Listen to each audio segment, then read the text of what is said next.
Guys, I really didn't want to do this. I really didn't want to review this game. And I know I said I would a while ago in one of my previous videos, but after I finished the campaign, I just felt so empty inside. I mean, when I finished it, it seriously felt like nothing. I didn't feel anything at all when I finished the game, which is weird. I usually care when I finish games, especially games that I adore the properties to. But this, I just didn't.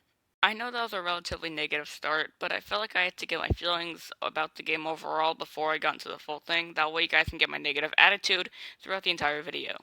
However, in fairness, this game does have some good stuff, so I will get to that before I get to the stuff that I did not like. The first thing that I want to get to is some of the ways that the characters are written isn't actually that bad and can actually be pretty good. My favorites that were written were Iron Man, and also Bruce Banner got a lot of mentorship role in this, which is really good as Bruce Banner is a character that's been kind of shafted in the movies recently, so I'm glad that we get to see more of him. Also, Captain America was pretty well written in this game, and there are some really good parts in this game that have really good writing that I just adore. Why'd you smash the reactor, Cap? A lot of people died.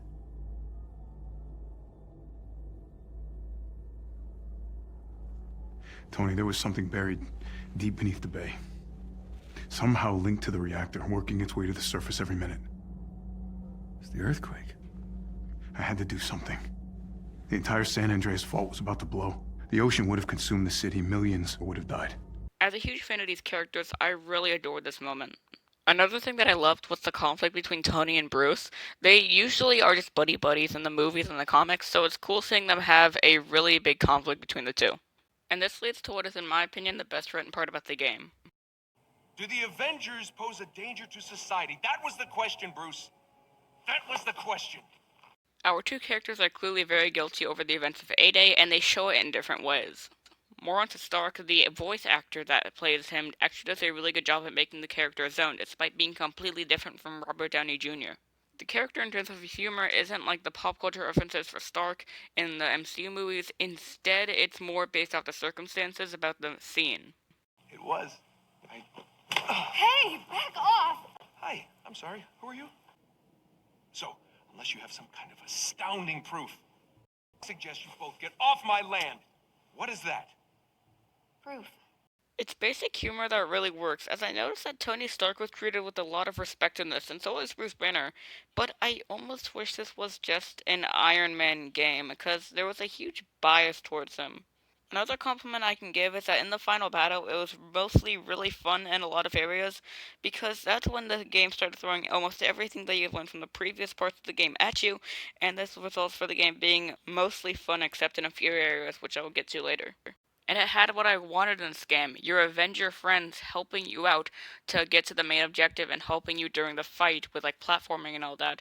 This is the shit that I wanted to see in an Avengers game, and it sucks that we barely get that until the end. Another thing that I enjoyed was Kamala Khan as a character, and she was overall pretty well written, pretty charming in quite a few areas. There were also some really good moments, like just jamming out to music while flying into space. And that's kind of all I can give in sense of compliments for the game, really. There's a lot to enjoy, I guess, but the thing is, the stuff that you can enjoy is few and far in between. Another thing is huge graphical issues, and I usually don't mind these and I try to stand them. However, they happen so much, and sometimes they are so horrifying. Now, I praised the character interactions earlier, especially between Tony and Bruce, but Jesus Christ, man, are some of the interactions in the actual gameplay itself very cringy. Doesn't he know you can't spell inhuman without the human part? And that's how the giant brain genius got schooled by a teenager. Also, this game is really predictable. They genuinely try and convince us that Captain America is dead. And I'm sorry, but if you believe this, you're an idiot. Now, in terms of combat, I do have a few issues with a few heroes, mostly two specifically. Those two heroes being Hulk and Captain America. The problem with Hulk is he's just so slow and sluggish to play as that it makes it boring. And Captain America I would enjoy playing as, but Jesus Christ, whenever I'd have to run across a fucking city, Captain America has the worst mobility in the game, so I'd literally just have to run, and I'd be cursing myself out every time I had to do that. Also, if you ask me, Thor is clunky as fuck and not very fun to play as. He can be fun sometimes, but most of the time he's very boring. I just feel like he should be more fun, you know? I can't put my finger on why I don't enjoy playing as him, but do you guys remember that meme about how they said, like, the Arkham games made you feel like Batman and shit?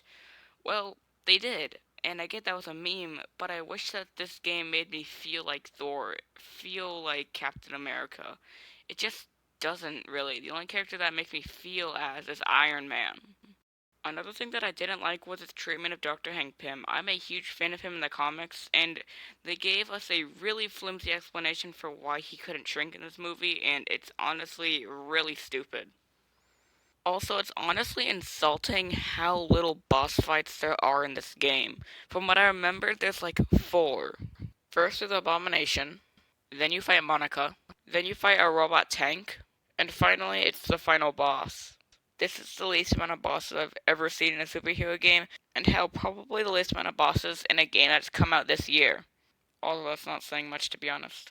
Speaking of Abomination in this game, after you fight him, he literally gets choked by MODOK and then gets let go, and then just never gets mentioned again. Like, he leaves the story. Oh, I'm sorry. He gets, like, a one mention at the end of the game. I'm sorry about that. I guess that makes the whole thing okay or something. They wish they had a Gamma monster on their team. They do. Abomination? I'm sorry, but that doesn't fix the whole thing. Like, where the fuck is he in the final battle? I asked this because remember early in the video where I said most of the final battle stuff was fun? Well, because not all of it was fun. In the final battle, we have to play as Hulk, and it is the fucking worst. It is not fun at all.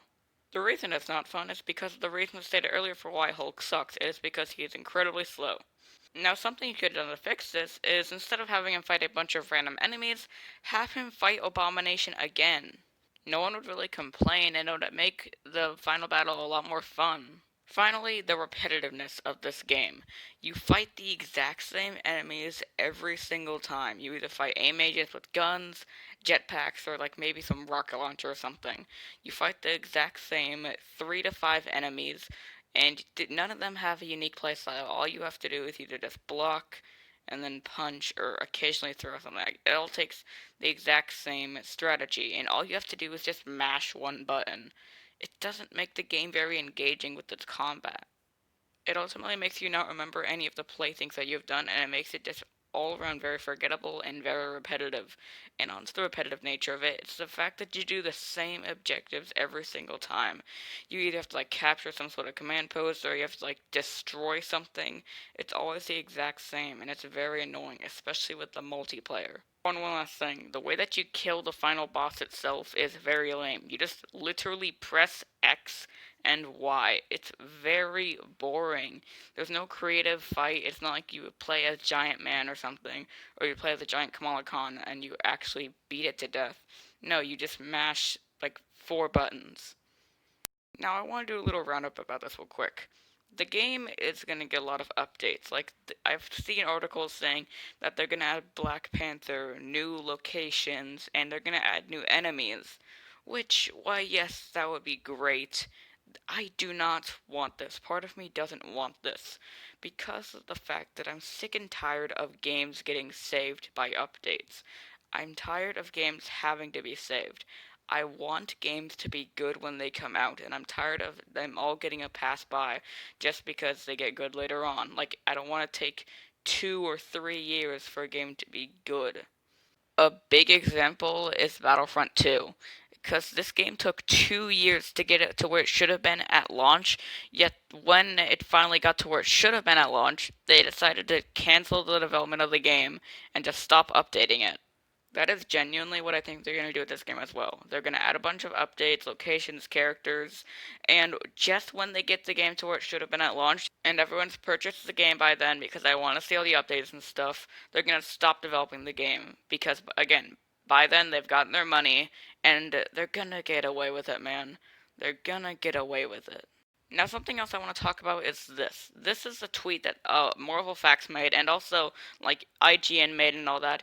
And they said that this game lost so much money. And honestly, I think I'm kind of glad about that. I think if I could choose any of the games that came out this year to lose money, It would be this one. The reason is because this game was the most disappointing to me this year because I was someone who defended the game. I defended the trailers and everything, despite a lot of people saying that it looked bad. And when the game came out, I genuinely felt betrayed. I know that sounds weird, but I felt betrayed by the game because I felt so disappointed. And again, I felt stupid about defending it because the final product was shit. Now, in terms of the game itself, at best, it is a competently written campaign that you can have a little bit of fun with your buddies or at the end. At worst, it is a soulless, repetitive, nothing game that just does nothing but disappoint you, and you feel like you're doing the exact same thing over and over again, along with sometimes an incredibly predictable story. Anyway, so overall, I will give this game a 4 out of 10.